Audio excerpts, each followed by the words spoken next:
Video बना रहे हो, लाइव चलाओ। तुम चलाओ लाइव।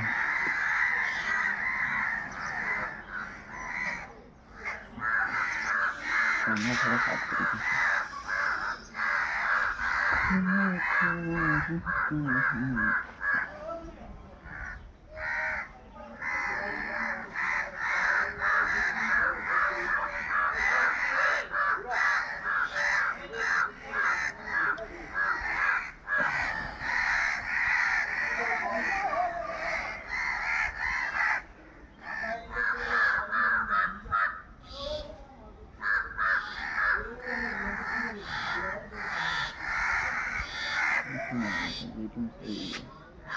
हाँ ना, तो यार अब